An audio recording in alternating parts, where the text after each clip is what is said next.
We're back with another comic archiving show. So welcome. So as I went through the bagging area, there was no other security guard, and I was wondering, where do I rejoin the queue? So as I sort of spotted a security guard at the bottom of the stairs, I asked him, where do I join the queue, mate? Where I've got a wristband like this. Where do I go? Oh, you go upstairs, he said. And I thought, really? He said, yeah, those are gold black wristbands. You go upstairs.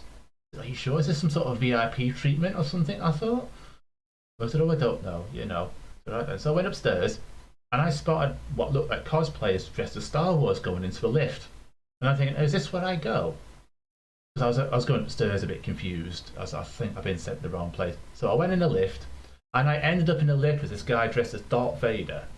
I got some girl in green makeup with little horns sticking out of her, coming back to her sort of head. She was in like white uniforms. There's guys with lightsaber sticks dressed as Obi-Wan Kenobi type figures.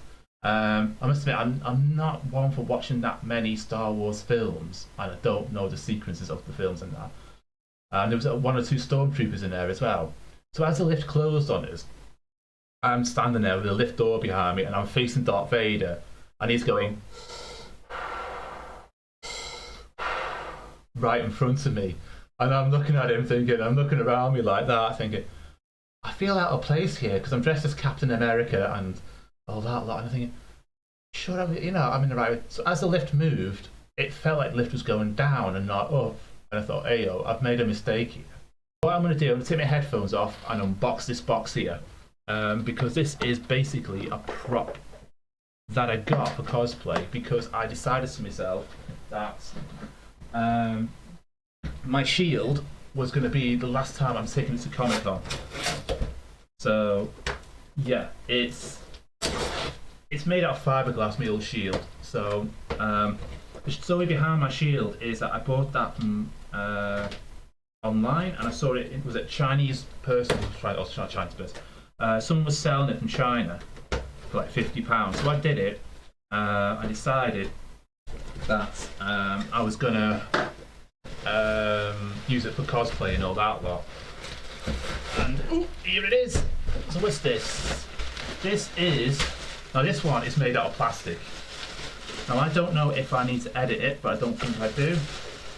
And I saw this online that I've got to here for about £15, and of late I've been, how can I put it, I've been saying to myself, oh, I don't know about this, I don't know about that, but I got it on next day delivery for like an extra £9. So I've been doing that of late, buying things and then getting them on next day delivery because I wanted them so badly. So yeah, let's just open this up. So yeah, that shield of mine, my old one, has lasted me since 2016. It's been repainted many a times. However, nowadays it's been starting to develop little cracks in it because it is fiberglass. So repairing it's been a pain. This is my new one. So it's the first time I've opened it, and it's looking pretty alright. That it's a bit more better. It looks a bit more bigger, but you know what? At least I don't have to repaint it. It should be able to fit on my hands quite well. Yeah, so that's going to come in handy for cosplaying. I'll take that off because that's a little flap. I don't know why that's in there, but I couldn't argue with the price. But I've had to sit in here for about 2.5 weeks. But I made up with that. At least that is a new thing. So this is going to be my new prop that you'll see behind here. So I'll put that with the other shield. So this one is going to go in retirement. This one is going to be the new one. So yeah, it's just to confuse you now. There's two shields there. And I've got a crap load of bubble wrap. Now, other things that I've managed to get, and which I'm going to have to bring up my little note thingy, are the comics. Now, with these comics I got, I had to sort of read them, and I was quite interested in these comics that I managed to get. So the first one off was Elektra. Now this one is dated from where have I got this? 2003. Now, this is basically when she's in South LA. She's got a. She sort of ends up going with this teacher called Drake. She's trying to teach her fighting skills, but all no goes to plan, so she having to go out and get a new teacher. So this is what this comic issue is about. It's from Volume 2, Issue 17, and yeah, it's decent. You know, I've never had an Electric comic before. I remember her from the films, and I've not watched the TV series yet, so that is something I'm looking forward to watching soon. I've been so recapped on Marvel's Inhumans at the moment. I think I've got one more episode of that to watch on, not online, but on TV. They've been showing it lately in the UK, so they've got episode 8 to show. So when that's done, I'll probably then look at possibly watching either some Daredevil or see whether or not Elektra's in that, and just sort of see how that goes. And the only film I remember with her in it, and it's played by Jennifer Gardner, with Ben Affleck as Daredevil back in around the same time this was brought out, I think 2003. He got a lot of stick for that film, but I thought that was a good film. I really did like it. I like the comical side of Ben Affleck in that sort of film as well, being blind, you know, and then sort of falling in love with Elektra until she dies in the end, and it gets a bit sad towards that, the old film of that.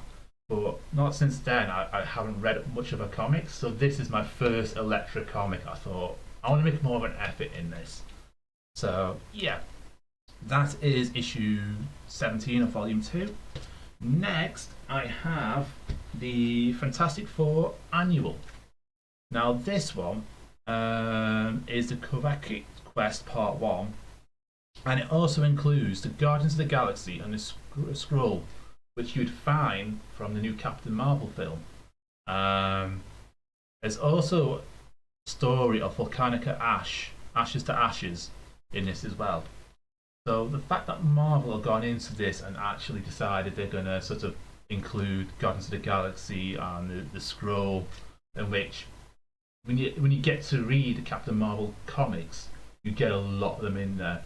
And for those who have seen the film, you'll know what I mean by, you know, they're not always that bad in that. So that is that. What's that? That's from 1991, and that's Volume 1, Issue 24. So we've got that. Then I went for, and I liked it because it had a Spider-Man cover on it. And this is, so which one is this? Is this July? Oh no, this is May time. So this is Fantastic Four, Volume 1, Issue 362 from March time. And it includes Spider-Man fighting the Human Torch. So this is what it is. You got Spider-Man up here and the Human Torch there. And it's also the first appearance of Wild Blood in this as well. So you got Wild Blood there, which is some hairy beast. And basically, he's there now fighting against, you know, the Fantastic Four. And of course, Spider-Man gets caught in the whole gist of it, all that lot. So yeah, and that's also to do with the 30th anniversary of Spider-Man. So you'd find back then in 1992, a lot of the comics, Marvel comics, because they had the 30th anniversary of Spider-Man, would include a section of Spider-Man fighting one of the actual people in it. So this is what you'd get. You get an appearance of him on quite a few of these comics. I've had a few of them before in there. So in a series, you'd get that popping up every now and again. So that's that one. I've also got the one from July.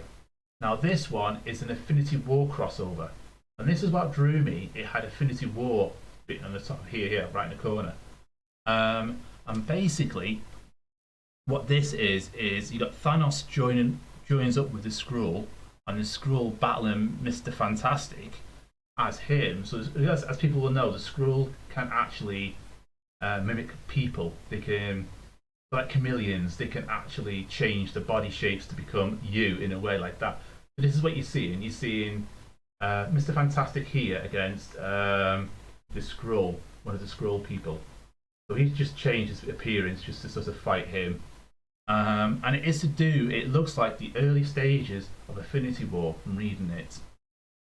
just where Thanos is planning as he's playing chess with one of his colleagues, the early stages of the war. And this is going back to 1992. This is so. This is in 1992, and it's like a preview to Infinity War, which is quite fantastic with the new film coming out. At the end of the film, you see him with part of the glove, I think, at that time, and I think he's planning on what he's going to do. There's only like a page in it where you see him sort of planning it in that sort of way. But considering this is what 25 years, 26, 28 years roughly till when it happens, it's wider and interesting that Marvel have actually planned it out through the comics and then developed it into the films. So that's good. That's that one, and that's why I got that. Then there's Marvel Fanfare. Now, Marvel Fanfare have been going on for quite a bit. I mean, 1982 they first started these, I think. 1982 they started them. So 1982. And basically this one is Stan Lee presents Scarlet Witch. With Spider-Man and Doctor Strange in it. And the baddie in it is it Xenu? Xenu. I can't pronounce his name, but X and U. Like that, that's how it's sort of spelled. But basically, what happens on that is Spider-Man gets pushed into a dimension portal by Scarlet Witch, and ends up meeting an alternative Scarlet Witch called Melinda. Then Doctor Strange, or he ends up fighting them and Doctor Strange. They then have to fight Xanu, and after the fight, the real Scarlet Witch appears, Wanda. It seems she was under a spell by Xandu to fight Spider-Man. So this is where these Marvel fanfares pop up. Now I can't remember when, around this time, Scarlet Witch and the Vision was out as a comic. Now I've got them here. I've got the issue 2 and 3 from first volume, and this being the first volume of issue 6 of Marvel Fanfare. It's nice to see Marvel pushed out to get extra sort of comics. So like back when they had the Strange Tales and all them lot, they'd bring these back out again in the early 80s. This also has the comic version, not the comic version of Doctor Strange doing Showdown. So there's not just one bit of comic in it, but you'll get a preview of another comic in these as well. So it's quite good. It's like the modern day comic days, I suppose you can call them. I've forgotten it now. Yeah, comic days, which you get free comic days. So if you read through there, you'll get a few comics in one big comic, because that's what it is, and that's what you get for free. These were the early versions of these in that sort of sense. So it was nice to sort of pick that up in that sort of way. And I wanted a Scarlet Witch, another Scarlet Witch one, but I wanted her fighting, the fact that she fights Spider-Man. That's why it drew me to this one as well. So I made sure I chose some good ones and some good stories in them. Some of them are a bit, when you pick up a comic, you're not sure what the story is about until you read into it. So yeah, it was nice to sort of get that. So now we go on to the comics we got last time. So these are the ones we've unboxed. For those who saw last month's podcast sort of thing, we actually unboxed both Spider-Gwen, Ghost Spider, which is to do with the multiverse of the Spider-Man sort of stuff, and Captain Marvel, the brand new Captain Marvel comics. So I'll start off with Spider-Gwen, Ghost Spider. Now this is issue 5 of volume 1. I thought it'd be volume 3, it's actually volume 1, because it's to do with Ghost Spider and the multiverse. So in this one, it starts off with Gwen Stacy having a little verbal fight with Mary J. And the band.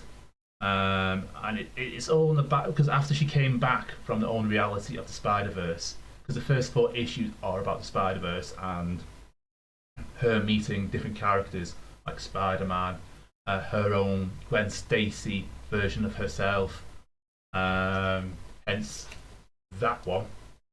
So you've got a little a Skrull version, and I quite like that. I love the covers to there, and I think that's more related to Captain Marvel in the way the Skrull are sort of involved in it. But basically, she ends up back in a reality after the Spider-Verse, and she bumps into Harry Osborn. So they end up going out for a meal together, then goes and sees her dad the next day, and then she ends up back at school after that. Now, whilst at school, she starts suffering from anxiety regarding her classmates recognising her as Spider-Woman. And she has a little negative effect on her in that sort of sense because she used to be Gwen, which was a female version of Venom, hence this t-shirt I'm wearing. So those who know Venom will know Marvel went into the line of the Gwen Stacy version or the Spider-Gwen version of Venom and that. So she became Gwenom.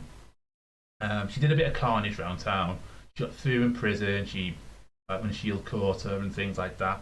So this series of comics is the aftermath of that, of where things are trying to get back to normal. She ends up, as she's leaving school in this comic, following a jewelry store robbery. And after she sort of defeated him and she saved the people in the store, people start to recognise this. Wow, you're a good person here, you know. So anxiety starts getting better. And she's like, yeah, I quite like, you know, doing this sort of thing. So she felt better about herself. And it's nice that Marvel go into that in these comics now, more about the characters, superheroes of anxiety issues that they have, mental health and things like that. It's nice that they do that. Towards the end of this comic issue, there is a plot by some unknown gang who I think is related to the robbery of the jewelry store to get rid of Spider-Woman. And then there's a sneak peek of the sort of a peek in this of Man-Wolf, the Man-Wolf, which is John Jameson for the next issue, which I have behind me, which I've not unboxed yet. So that is something which is starting to become a good, nice little series. It takes a few issues to get into a comic. When you buy these are honestly they're quite expensive. You're talking about £3.60 to get each comic. Now what I do is I have the original comic, which is this one, and I have the variant strain. But I always keep a variant strain sealed, and I keep the original, which I read. Now it's very important to do it like that if you want to keep your comics going like that. You want to sort of keep a series of them, and you want to sort of keep them in top mint condition. That is the best way for you to do with it. Keeping them bag and boarded are also good as well. So that is Spider-Gwen issue 5. And I have this Captain Marvel one here, which is issue 2 of volume 11, from what I think it is.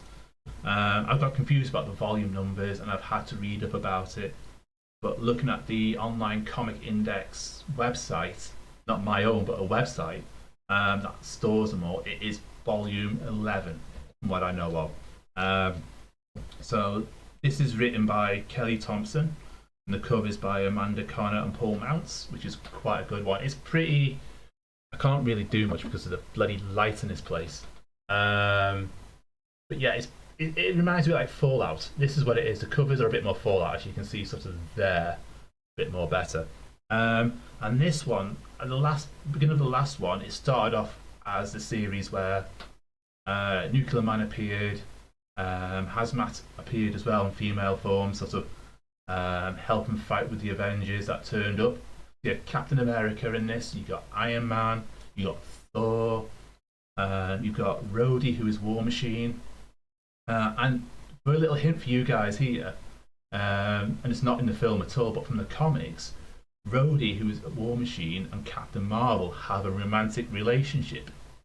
So whether or not that appears in the actual, what do you call it, the new Avenger film that pops up, we'll wait to see. We'll wait and see how that appears, but I know from the comics that I've read, they've had a romantic relationship going on.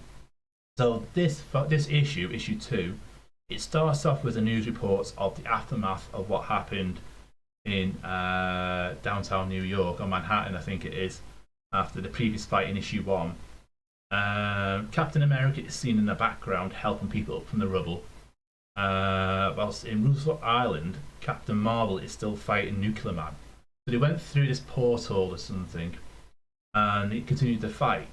Now, a news reporter called Ripley Ryan, who's a female reporter, got kidnapped by him and is freed at the last minute by Nuclear Man. And as he flees and the rebels turn up, they end up going somewhere. I think it's with, what's it, Valkyrie? Valkyrie from Thor Ragnarok turns up, and he ends up chatting to them, sort of, with what's going on with what the problem they've had on their planet. So she ends up in a dimensional planet somewhere else. So I don't know if, because it's still not sure whether or not they end up in the same universe or a different universe. But meanwhile, back in Manhattan, the Avengers, which is Thor, Iron Man, Cap, She-Hulk's there, and She-Hulk somehow managed to get to Captain Marvel, and Rhodey's there, assess the sort of situation, and this is where they decide to send She-Hulk through the dimension. So, yeah, Jess, I think that's Valkyrie's name, is there. And she's there with Hazmat, who uses sign language to communicate, which is like a teenage sort of thing. And if I remember rightly, she was in the Young Avengers program, I think. First appearance, hang on a minute. Yeah, Avengers Academy in 2010. So she appeared in 2010 for that, which is quite good to sort of understand. So towards the end of this comic, this actual issue, after the fight and all that lot, some metal men turn up, is what they describe them as. And they end up fighting a war with the metal men, or she does, Captain Marvel. And She-Hulk turns up, they're already in trouble, they're down a bit, and that's where the comic finishes in that sort of sense. So it's very interesting to sort of see how that develops. And I have a bit of a snippet on the new comics I've got to open up now. So that was the ones we got from last month that I opened up. So that's Ghost Spider, Spider-Gwen, and Captain Marvel. And we've got two here we need to unbox. So let's unbox this. And I get these from a regular supplier in London. And as you can see, they have little cute little Spider-Men at the bottom, which are awesome little things. This is why I love them. I love them like that. So yeah, this one is, here we go. So I'll put that down here. I've got another Ghost Spider here. So it comes in a packet like that. I can sort of see through it. The way they package these comics as well is sort of a bit strange. So here we go, we've got Ghost Spider. Now, I'm going to show you the variant first because it's quite awesome that.